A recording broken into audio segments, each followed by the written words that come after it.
I have this ritual. It's early morning, the coffee isn't quite kicking in yet, and I'm just scrolling through my phone. We've all been there. And I always end up on one of those daily horoscope apps.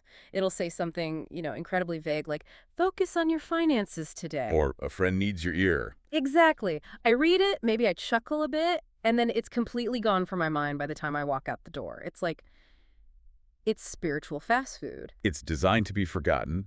It's a momentary hit, not a real philosophy. Right, it's just entertainment. It sits right next to the crossword puzzle in terms of like actual impact on my day. Yeah.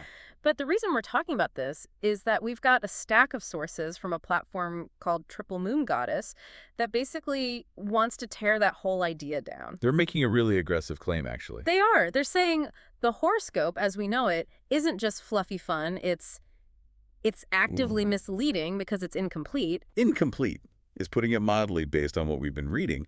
We've got their website content and a transcript from a video called Astrological Archetype Readings. And the language is it's a world away from watch your finances. No, absolutely. Right out of the gate, they don't offer a horoscope. They don't even really call it a reading. They call it a sacred map. A sacred map. I mean, that is a heavy term. That sounds like something you'd find in an Indiana Jones movie, not on a website. It's a very deliberate branding choice, I think. So for our deep dive today, that's the mission, right? To figure out if that's just marketing fluff or if there's a different mechanic under the hood here. Exactly. We need to look at this idea of a natal archetype. Yeah. Unpack their very specific terminology. The superpowers and kryptonite stuff. Yes, the very comic book style language. Yeah. And see how they're trying to pivot astrology from fortune-telling to, well, personal growth. Okay, so before we get to the fun superhero part, we have to tackle the technical argument they make. The video source starts with this narrator saying something like, it was fun, but it never showed the whole truth. The whole truth. That's the hook. Right. So if my app saying Geminis are chatty is only part of the truth, what does Triple Moon Goddess claim is the whole truth? They list 3 things: planets, houses, and aspects. And look, I know what a planet is. I'm on one right now. But why does listing those 3 things totally change the game? Well, this is where we have to kind of get into the weeds a bit. In pop astrology, the coffee and scrolling, you're usually just looking at your sun sign. Right. The what? I'm a Leo? Exactly. Yeah. But what this source argues is that without the other 2 components, you have no context. You have a what with no where or how. Okay, so give me the context then. What are houses? So think of the houses as the where. The sky in a chart is sliced into 12 sections, or houses, and each one represents a different area of your life, career, relationships, home, money, that kind of thing. So having a planet like Mars, which is all about drive and energy, is one thing. But knowing where it is changes everything. Mars in the house of career could be a CEO. And Mars in the house of home. Might mean you argue with your family a lot. Ah, okay, that makes sense. It's the difference between hearing there is a fire and there is a fire in your kitchen. Precisely. And then you add that 3rd layer they mention, aspects. And that's all about geometry. It's the angles the planets make to each other. So are they getting along? Or are they fighting? You got it. And Triple Moon Goddess really emphasizes that this web of connections is where the real story is. If you just look at a list of traits, you completely miss the tension. So when they use a term as heavy as sacred map, they're talking about this overlay of all 3 layers: planets, Okay. houses, aspects. Yes, a map implies navigation, right? Yeah. The list is static. A map shows you the terrain, the obstacles, maybe even the shortcuts. And that leads us to the core term they use for the person, the user, the natal archetype. I wanted to ask you about that word, archetype. It feels very specific, very psychological. Why not just say your profile? I don't think that's an accident. It's very Jungian. The source material seems to be actively trying to bridge that gap between mysticism and, well, psychology. Yeah, so? An archetype isn't just a description of you. It's a universal pattern that you happen to embody. It suggests your personality isn't just a random collection of quirks. It's a structure. It's a structure, which sets up their whole map metaphor perfectly. If it's a structure, I can learn to navigate it. Okay, but this is where the source takes a hard left turn into pop culture. We've got all this high-minded talk of sacred maps and archetypes. And then what? And then the narrator just says, suddenly I could see my superpowers and my kryptonite. It's a really vivid pivot, isn't it? It's brilliant, but also a little childish. I mean, are we talking about Superman here? Why use that language for something you're calling sacred? I actually think this is the smartest thing they do. Let's be honest. Astrology can be dense. We just spent a couple minutes on houses and aspects. And I'm sure some people's eyes glazed over. Maybe. But everyone understands kryptonite. That is true. Green rock makes you weak. Avoid it. Simple. But think a little deeper about that metaphor. In the Superman story, kryptonite isn't a character flaw. Superman isn't a bad person because it hurts him. No, it's just a biological fact about him, a vulnerability. It's a vulnerability he has to manage. Oh, okay. I see where you're going with this. So if my chart says I have a kryptonite, it's not I am a lazy person. It's I have a vulnerability to lethargy. Right. It externalizes it. Exactly. And the source transcript says the goal is not to judge myself, but to grow. That is the key phrase. Judgment shuts you down. I'm bad at relationships. End of story. But if you frame it as my kryptonite is that I tend to idealize partners because of where Venus is in my chart, Well, now you have a navigational hazard on your map. you can stare around it, or at least, put on a lead suit before a date. Right. It shifts you from being a passive victim of your own personality to an active manager of your archetype. And on the flip side, you've got the superpowers, which I assume are just the good things, the strengths. Yes, but again, the word itself is so specific. Superpower implies something latent, something you might not even be using. That's a good point. A strength is just something I'm good at. A superpower is something that could, save the day if I learn how to activate it. Exactly. So let's try to connect this back to the planets. Based on their logic, could the same planet be both a superpower and a kryptonite? The source implies that's exactly how the whole truth works. So take Mercury, planet of communication. Okay. In your natal archetype, your Mercury might be your superpower. You're incredibly witty, you can talk your way out of anything. But the kryptonite side of that same placement might be that you can't keep a secret. Or you over-intellectualize your feelings instead of just feeling them. Precisely. So the sacred map is basically showing you the double-edged sword of your own personality. And giving you permission to wield it instead of just being cut by it all the time. That's the idea. Okay, I'm sold on the metaphor. I like the idea of having superpowers. But I am still a little skeptical about the how. The sources talk a big game about transformation. But how do you get from, cool, I know my kryptonite, to actually changing your life? Does the website just wish you good luck and send you on your way?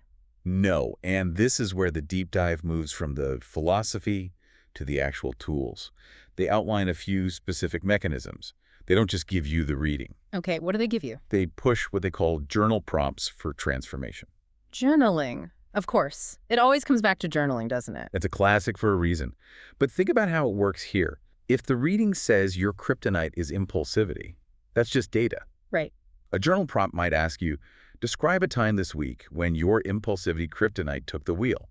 What triggered it? So it forces you to actually catch yourself in the act. It creates a feedback loop. The map gives you the vocabulary, and the journal makes you apply it to your real life. You're not just reading about yourself, you're studying yourself in real time. The source also mentioned something called a magical pattern map. Is that just a fancy name for the usual chart wheel? It seems to be their visualization tool, yeah. We talked about aspects earlier, the geometry.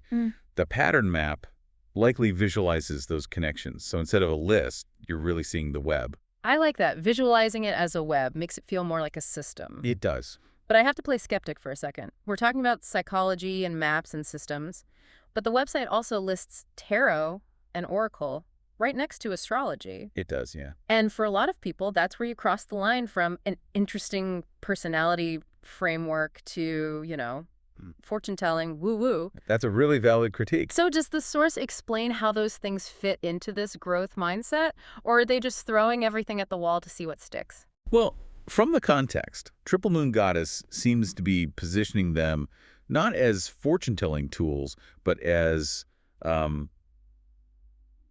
intuition pumps. Intuition pumps. Yeah. So if the astrology chart is the map, the fixed terrain of who you are, then tarot and oracle cards in this ecosystem seem to act more like a compass for the present moment. So they aren't predicting the future. It doesn't seem like it. It's more about mirroring the present. If you're stuck on a problem, drawing a card isn't about what will happen. It's about what perspective am I missing right now. So they're framing it all under that same umbrella of introspection. Exactly. It's a holistic ecosystem. They figure the learner coming to them is looking for answers. Some people respond to the logic of a star chart. Others respond to the visual storytelling of tarot. They're just offering different keys to the same door. And they back it all up with a big testimonials section, which I noticed. Of course, social proof. It's essential when you're selling something this intangible. You can't touch a natal archetype. You need to hear someone else say, I used this map and I stopped crashing my car. Metaphorically speaking. Okay, so let's trace the user journey here, because the source is very specific about how they want you to enter this world. They don't ask you to buy the big package up front. No, the entry point is extremely low friction. The video repeatedly mentions the free natal archetype reading, Which you can find at www.triplemoongoddess.com. I feel like we have to mention that since it's so central. who should. And that free part is strategic. It lets the skeptic, you, dip a toe in. You go to the site, you plug in your birth data, and you get that first little hit of, aha. You see the superpowers, you see the kryptonite. And once you have that vocabulary, once you can name your kryptonite, you're kind of hooked, aren't you? Yeah. Because now you want to know how to fix it. That's the funnel. The free reading tells you the what, then the whole ecosystem, the deeper readings, the journals, provides the how. It moves you from curiosity to commitment. If we take a step back from this one brand, what's fascinating to me is this trend of rebranding the mystical as the practical. It's almost like the secularization of the sacred, in a way. Yes. Yeah. Triple Moon Goddess is essentially saying, we know you don't want a fortune teller, you want a life coach, and we're going to use the stars as the coaching manual. And that's why the superpower language works so well. It strips away the esoteric barrier. You don't need to know orbital mechanics to understand, I have a superpower. It democratizes the insight. But, and I have to end on a bit of a provocative thought here, because this has been nagging at me since I read the kryptonite section.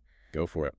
We've talked about how empowering it is to see your flaws as kryptonite, right?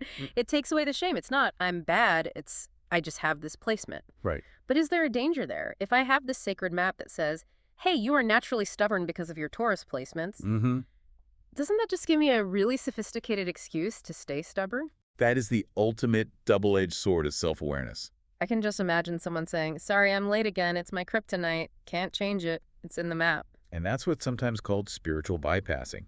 Using these big spiritual explanations to avoid doing the actual hard psychological work. And that's the real test of the tool. It really is. I mean, if you use the map to say, here's where I am and here's where I'm staying, then it's just a crutch. But if you use it to say, here's where I am, and wow, look at how steep that mountain is, I better start climbing. Well, that's the transformation they're actually promising. So the map isn't the territory, it's just the tool you hold while you walk it. Exactly. The map doesn't move your feet for you. Well, whether you're looking for your superpowers, dodging your kryptonite, or just trying to figure out why you're so annoyed by people chewing loudly, which I'm sure is in my chart somewhere, it's definitely an interesting approach. The site is Triple Moon Goddess. Dig into the archetype, see what you find. Thanks for diving deep with us today. We'll catch you on the next one.